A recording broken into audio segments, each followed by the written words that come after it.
What is up, YouTube? It's your boy Armaret, and I wanted to bring you a different type of gameplay, a special gameplay today, and that's NHL13. So what I did was I downloaded the demo here. My goal is to get the game in the next upcoming day or two, and then we can really kind of get into what this game has to offer.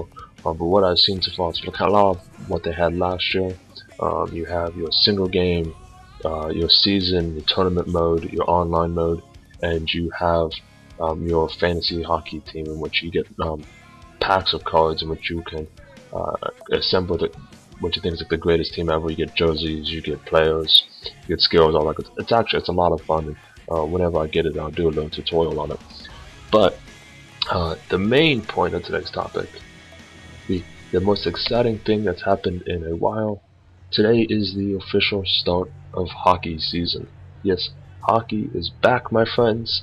Contrary to popular belief, there is going to be a 48-game season, and oof, I am excited.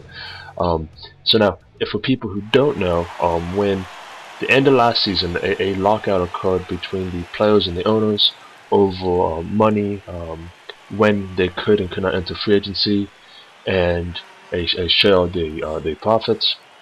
And luckily, all that was resolved. Unfortunately, we ended up losing half of the season, including one of my favorite things to see, which is the All-Star break. I love to watch the skills competitions, and the All-Star game is kind of fun too.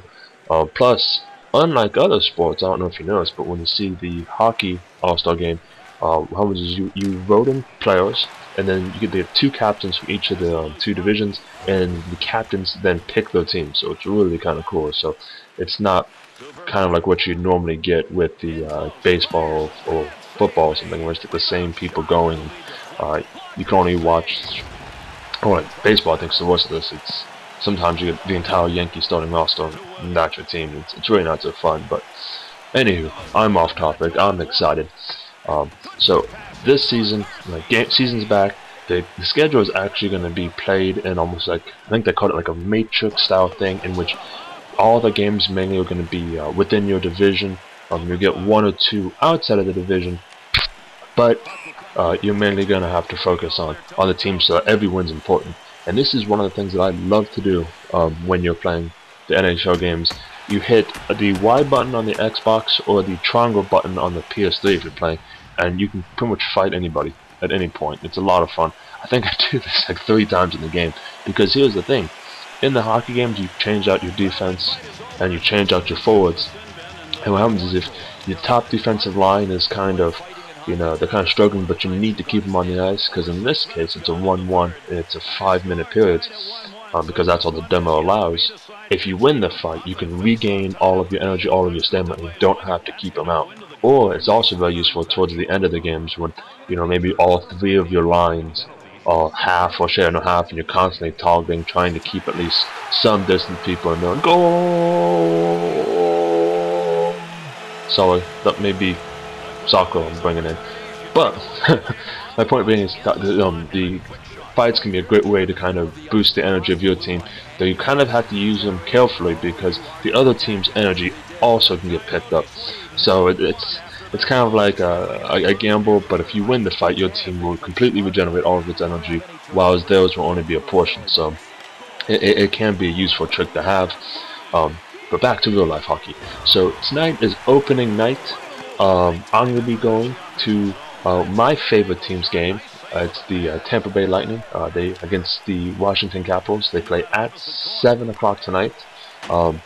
I was very fortunate to get those tickets, and I also got tickets for when they play the Rangers, so that's going to be kind of cool. But, so my thought process is tonight to take some footage, getting ready for when we get to the game, some footage of maybe like the opening ceremony. Goal, another one! That's 2-1 on Quick. Take that, mother effer. Sorry, for those of you who don't know, Quick is one of the best goalies in the game. Both in the game and in real life, so it's kind of cool that you actually pulled off 2 goals off him. But so my objective is going to be to get some footage of it. That way, I'll try to piece it together.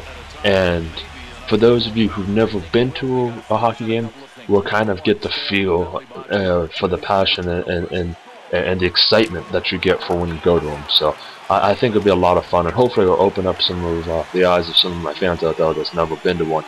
Now, I will say this: the big difference between baseball, football, American football, and hockey when you go to the games is it's pretty quite substantial. When you go to football games, it's outside. You get a big tailgating party before. Usually, it can be kind of hot. The people can get a bit rowdy because a lot of drinking is done. When you combine alcohol with heat, it's usually not a good thing.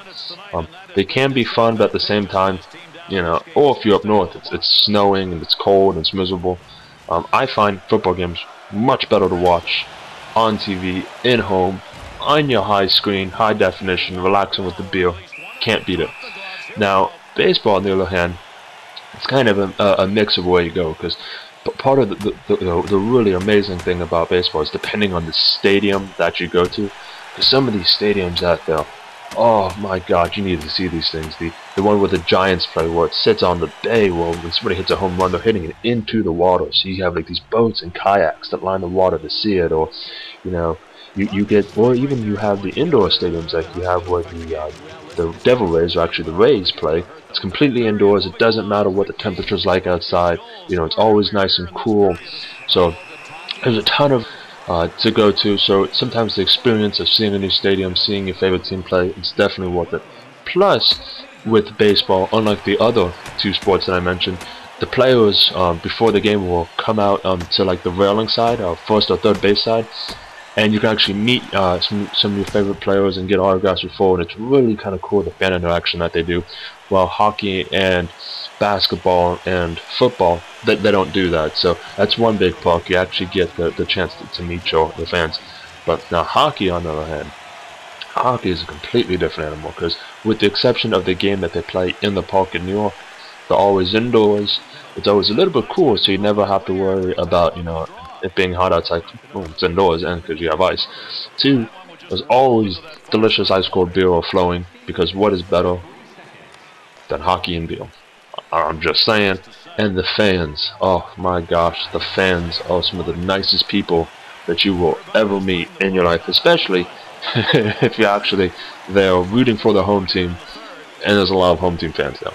I'm just saying that, whenever that buzzer goes off, because in hockey, unlike a lot of sports, scoring is not all that frequent. So when it happens, just the energy, the electricity, the sirens, the horns, and with the lightning play, which is kind of cool, they have these massive Tesla coils. And I don't know if you know what they are, but they kind of shoot those sparks of lightning up in the ceiling. So whenever they score, you get the horns, the people cheering, the high fives, and you hear this crackling noise. And you look up, and there's like lightning shooting in the ceiling, and it's pretty sweet. If they score tonight, and I can remember, and that's gonna be the key, because I know I'm gonna be pretty into this game. I'll try and take a video of it for you guys. But all excitement aside, from what I've seen of this demo, it seems pretty cool. Hopefully I'll have a more in-depth review for you later. But I would at least advise this. If you can't, if you're not fortunate enough to go and catch a hockey game in person tonight, because I know it's opening night, it can be a bit difficult, turn on the TV and catch one. I think CBS Sports is covering them. I think Fox and maybe ABC, whatever local affiliates or ESPN. They are just a blast to watch, and just so much fun. And until right now, because of the lockout, the excitement is going to be electric. The players are going to be amped, and it is going to be a lot of fun. So thank you so much for stopping by. Thank you for letting me rant and rave and giddy like a little kid over the excitement of what's about to come on tonight. But please, in the comments below, put what your favorite hockey team is, and we'll see how my favorite team stacks up against yours this year. But thank you, and have a good one.